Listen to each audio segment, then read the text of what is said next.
Okay, bismillahirrahmanirrahim. Assalamualaikum warahmatullahi wabarakatuh. Kepada segenap pendengar dan penonton Majlis Taklim An-Nur. Okay, today kita ada special session dengan salah seorang ilmuwan muda dan juga selebriti dalam bab ilmu, iaitu Gus Rumail Abbas. Marhaban bikum, kita kenalkan Gus Rumail Abbas dari Indonesia. Marhaban bikum.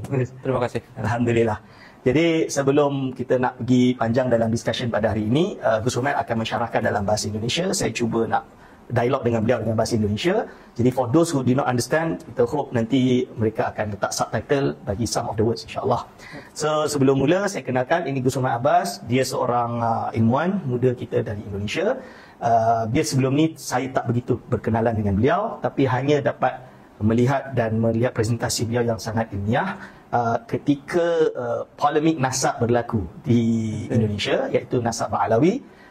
Just short pengenalan, Ba'alawi adalah keturunan Rasulullah SAW melalui jalur Husaini, Ahmad Isa Muhajir dan turun, dan banyak keturunan-keturunan Said yang ada di Malaysia. Al-Haddad, As-Saqaf, Al-Attas, Jamalulail, Al-Aidid bin Yahya dan lainnya, semua adalah intisab atau kembali kepada nasab yang paling besar, iaitu nasab Ba'alawi. Itu cerita dia.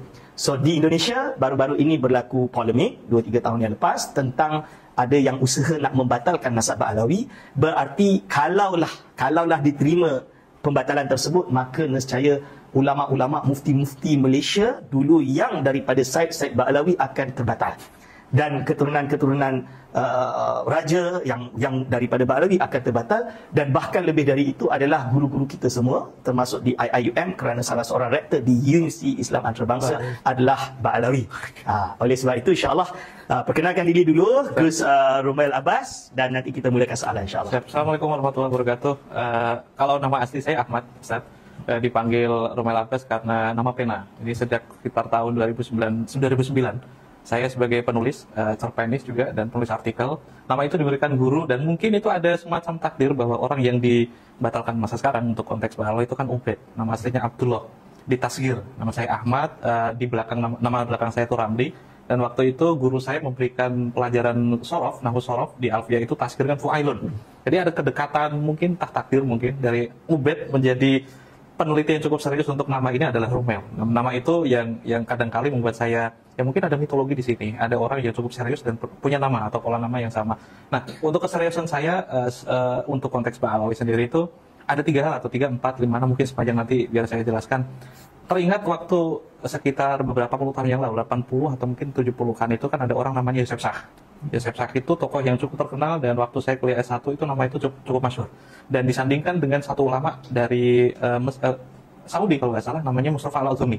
Mustafa Al-Azumi punya murid namanya Kiai Ali Mustafa Yaqub, tetangga saya. Kebetulan sempat menjadi imam besar Masjid Istiqlal. Nah, waktu itu konsep perdebatannya itu sederhana dan ada kesamaan dengan Ba'alawi sini. Kita tahu kalau sirah nabawiyah tertua itu kan dari Ibn Ishaq, abad kedua Hijriah. Dan itu pun disensor oleh Ibn Hisham. Antara dua tokoh ini tidak pernah bertemu. Keduanya cuma bertemu dari penyalin naskahnya yang namanya Al-Baqai.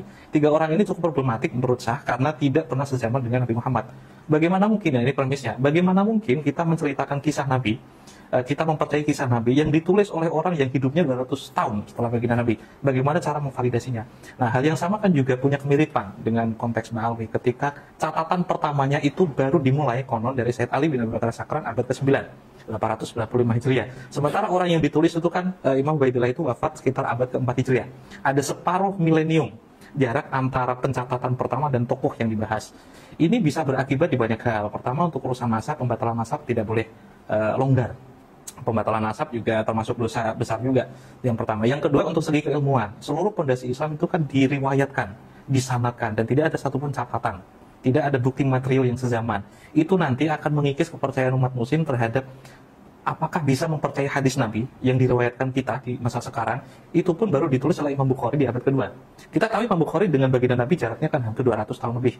Nah, makanya ketika itu menjadi periwayatan dan tradisi Islam, mungkinkah hal itu bisa dikalahkan dengan cara yang cukup kalimatnya cukup signifikan, sumber sezamannya ada atau tidak. Itu pakai argumentum e silentio. Nah, yang terakhir ini dari sudut pandang historis, jika kita mempercayai hal itu, roboh semua tradisi Islam juga historiografi, bahwa apa yang disampaikan oleh semua ulama basisnya riwayat, oral history dan divalidasi dengan jarh wa ta'dil, validasi penilaian terhadap orangnya dobit atau tidak, siko atau tidak, semuanya akan runtuh karena semuanya metode epistemologi itu hanya berdasar pada satu hal, yaitu catatan sezaman, dan itu pun berbentuk manuskrip atau catatan dokumentasi.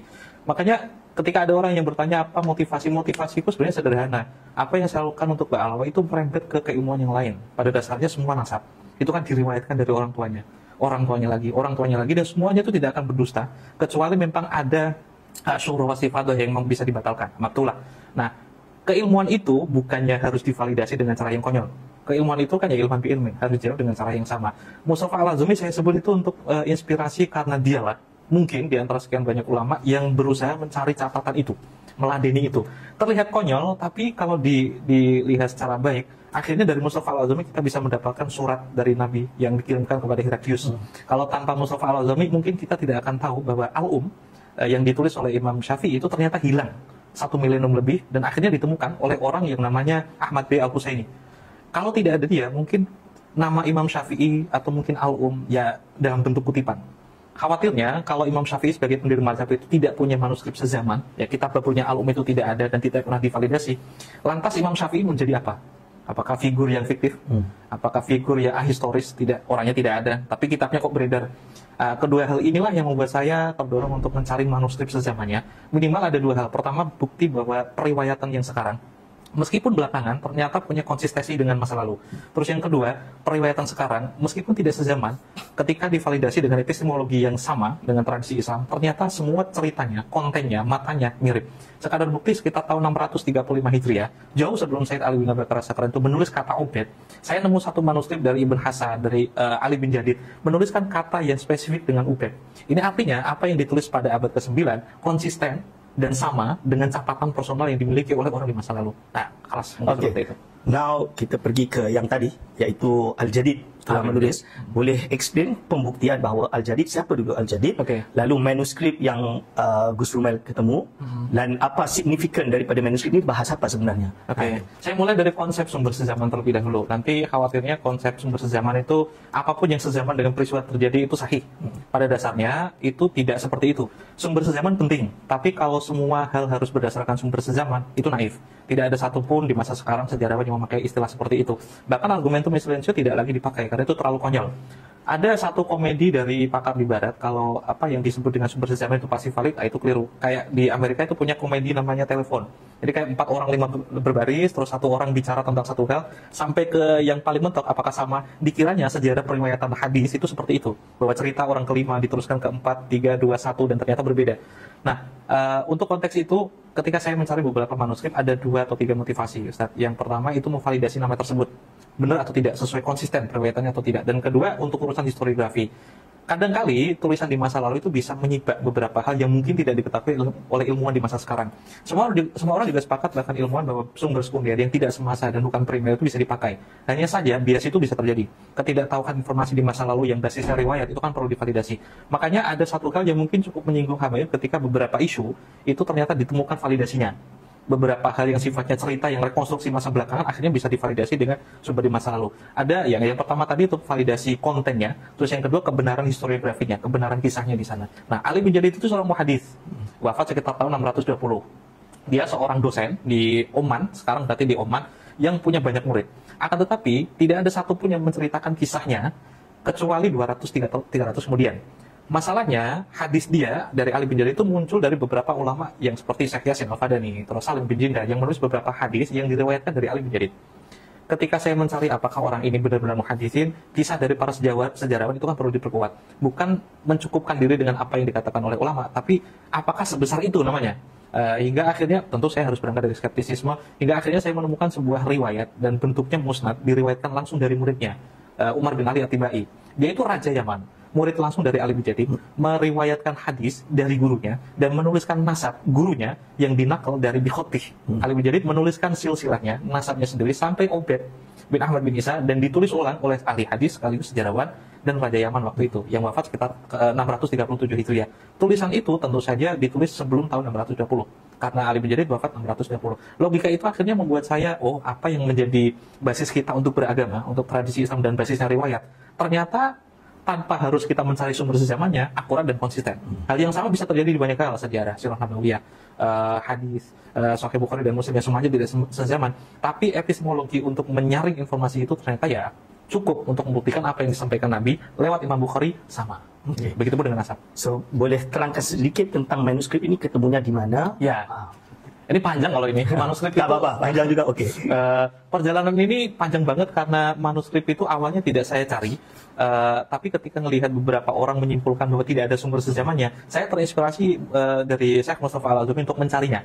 Ketika saya dapat informasi di Indonesia kan ada PBNU, mereka punya PCINU, pengurus cabang istimewa di beberapa negara, ada diaspora NU. Saya minta tolong. Simple, kalau tidak ada tidak masalah. Apakah ada manuskrip yang lebih tua dari Al-Barqatul Musyikoh karya Said Ali bin Abu Bakar As-Sakran yang menulis nama Ubaid? Akhirnya ketemu. Ketemu satu itulah yang bikin saya terdorong untuk mencari lagi. Kayaknya nemu lagi.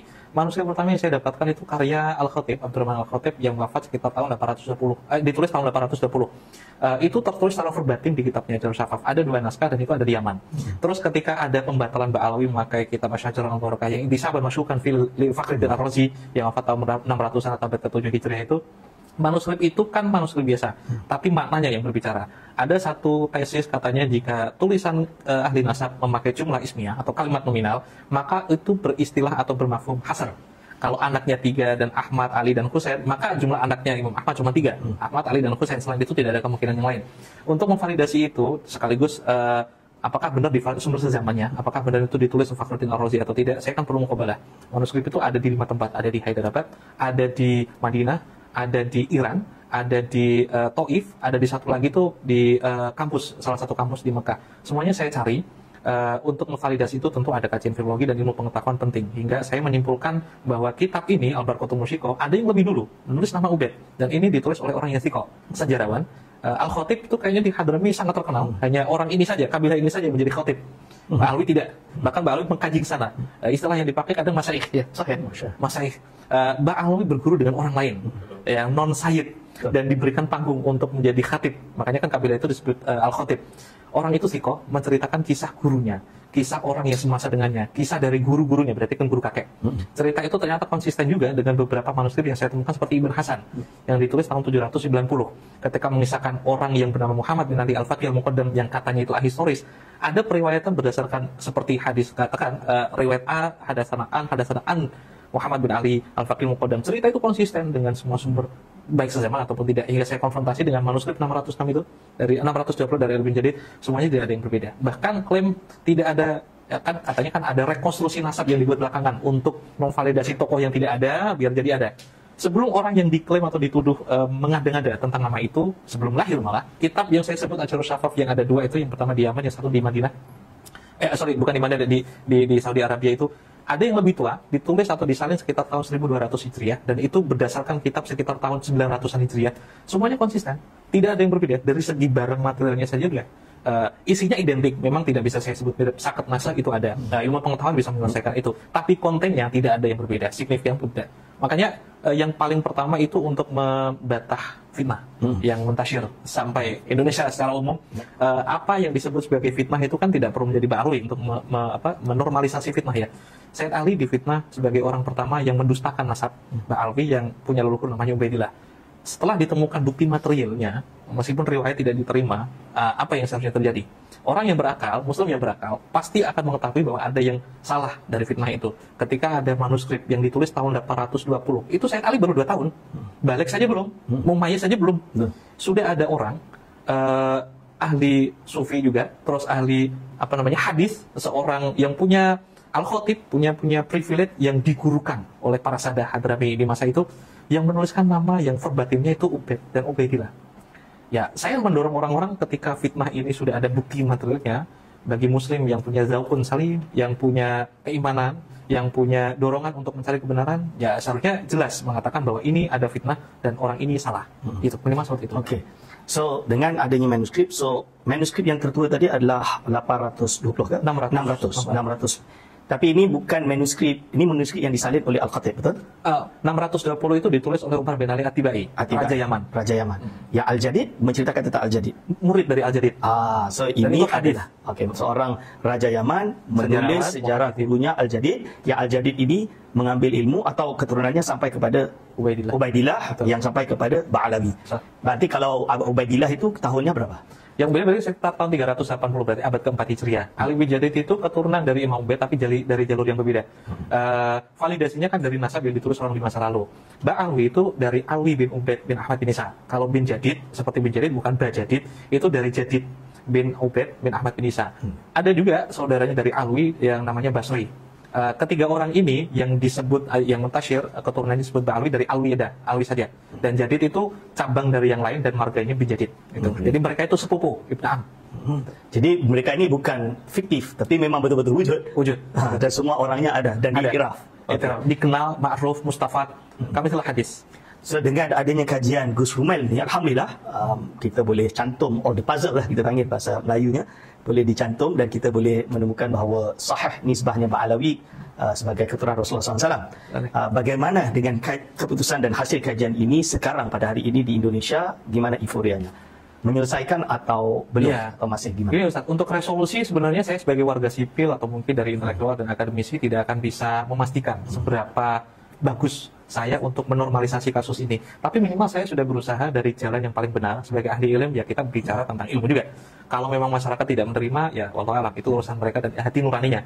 Tapi segala ikhtiar saya 2 tahun terakhir itu hanya untuk membuktikan ada cara yang paling beradab untuk membicarakan ini, yaitu bicara tentang ilmu. Jangan kita campur hal yang lain. Jika kita bicara ilmu ke ilmu, kita punya musalamat. Nanti kalau tidak ada musalamat, yang satu orang bicara A, yang satu lagi punya metodologi yang berbeda, kita tidak akan bertemu.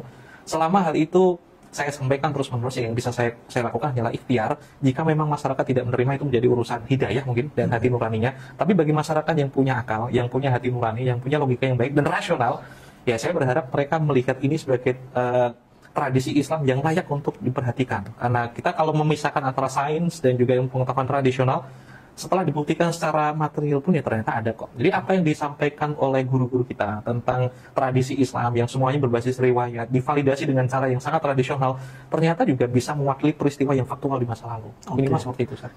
2 soalan terakhir. 2 soalan terakhir. Kajian Gus Rumail ini apakah sudah dibukukan, dituliskan dalam bentuk ilmiah? Ini sekaligus 2 permintaan dan sekaligus doa kayaknya. Amin. Semua penelitian saya awalnya kan amatir, tapi akhirnya saya terinspirasi untuk menerbitkan ini dalam 2 produk. Pertama dari tesis di kampus dan yang kedua dalam bentuk paper. Ada satu lagi yang mungkin saya terbitkan dalam bentuk buku komersial. Tidak semua orang bisa membaca tesis, tidak semua orang bisa memahami kalimat-kalimat intelektual di kampus. Saya ingin mengubah kalimat itu dalam bentuk cerita, storytelling. Untuk buku, semua penelitian saya akan saya tuangkan dalam bentuk cerita, sejak awal hingga akhir. Nah, kalau memang ada hasil akhirnya seperti apa, ada 3 macam dari karya ilmiah yang akan diuji di kampus, dan paper, Scopus, kalau standarnya, terus yang terakhir adalah buku komersil. Untuk buku komersil adalah yang terpenting, karena saya akan berkomunikasi dengan masyarakat. Untuk kampus mungkin kalangan intelektual itu cukup mudah. Sesama pelajar kayaknya bicara tentang ilmu pengetahuan kan cukup mudah ya, mudah. Untuk paper juga sama, tapi untuk orang awam yang harus berbicara dengan kalam mereka, dengan kadar intelektual mereka, agak tricky. Dan akhirnya saya belajar untuk gimana cara menulis sebuah cerita yang bisa dipahami tidak hanya orang intelektual tapi juga orang awam.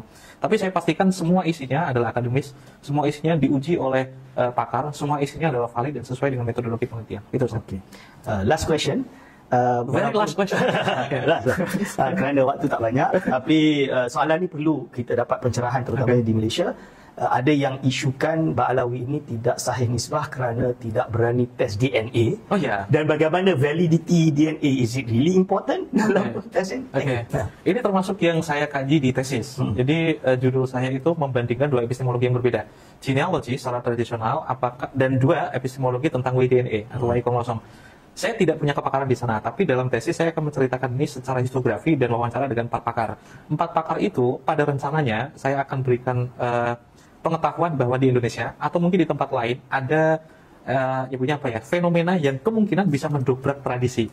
Saya belum bisa menjawab hal itu, Ustaz, karena ini masih dalam perjalanan dan baru 1-2 pakar yang saya komunikasikan. Yang pasti fakta yang saya dapatkan, semua yang diklaim sebagai YDNA, apakah bisa memvalidasi leluhur jauh? Saya menemukan banyak diskrepansi. Diskrepansi itu segini. Secara tradisi, nasab yang mengklaim sebagai keturunan Quraisy atau mungkin Sayyidina Hasan, Husain atau mungkin Imam Ali, pada dasarnya kan semuanya kan dari Quraisy. Dan tidak ada satupun yang punya haplogrup seragam dari kabilah. Satu kabilah, contoh bukan hanya Mbak Alwi, kasus yang sama jika dari Maroko, Saudi, India yang mengklaim sebagai keturunan Quraisy ternyata punya haplogrup yang beragam. Masalahnya jika memang kita mempercayai ini sebagai satu tools yang valid, yang tidak bisa digugat, sejauh mana validitasnya? Dan sampai sekarang saya belum menemukan dari pakar itu yang memastikan bahwa ini makto. Tools ini benar-benar valid 100% untuk menjelajah orang di masa lalu. Hingga ada sekitar tahun 2020-an sebelumnya, sebelum COVID kalau nggak salah, itu ada fatwa kalau untuk nasab pendek valid, tapi untuk nasab jauh masih klenek gitu, masih mistis. Ilmu pengetahuan masih terlalu luas dan kita kayaknya terlalu gegabah jika itu kita buat. Nahnu nakum bil wahid dan ihtimal laisa bidalil. Apapun yang sifatnya ihtimal ya tidak bisa kita pakai dalil.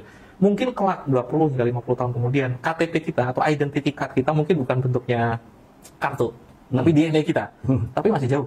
Seberapa valid itu untuk masa sekarang, saya bukan kredensi saya untuk menjawab, tapi banyak pakar yang mengatakan hal itu jangan dipakai. Dan ada satu yang unik, family tree DNA yang biasa dipakai haplogrupnya itu untuk asik-asikan aja kalau bahasa Indonesia. Jangan dipakai untuk batalin nasab, itu saran dari pakar, ngomong ke saya seperti itu. Dan ground truth-nya, jika tes DNA dipakai untuk memvalidasi nasab, ground truth-nya, kebenarannya itu cuma satu, kitab nasab terlebih dahulu. Seperti ChatGPT atau AI, itu kan dasarnya di satu kepintaran khusus. Jika ada yang keliru jawabannya, itu bukan ChatGPT yang dibenarkan, tapi ground truth-nya itu yang diperbaiki.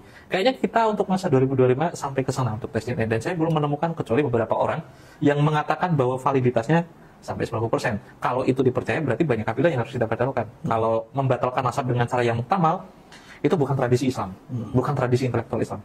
Okay. Thank you very much. Terima kasih kepada Gus Rumail Abbas atas pembentangan yang sharing yang sangat-sangat melengkapi semua keperluan. Sebab kalau untuk urusan ini di tempat kami adalah satu perkara yang baru sebenarnya. Jadi bukan perkara yang sudah lama diperdebatkan, tapi hanya baru-baru muncul, tapi tidak begitu signifikan. Cuma peringatan saya kepada all the students, mahasiswa-mahasiswi dan lain-lain, kami di Malaysia untuk pengetahuan Gus Rumail, dan boleh sampaikan ke teman-teman di Jawa, bahawa kami dari dulu sejak ditubuhkan Kesultanan Melayu, Ba'alawi telah menjadi pendamping kepada Kesultanan Melayu, penasihat, mufti, bahkan ada yang dijadikan raja di Malaysia, di Malaysia ini, di Tanah Melayu, dan tidak pernah ada isu sama sekali dengan golongan habaib dan kerabat Alwi.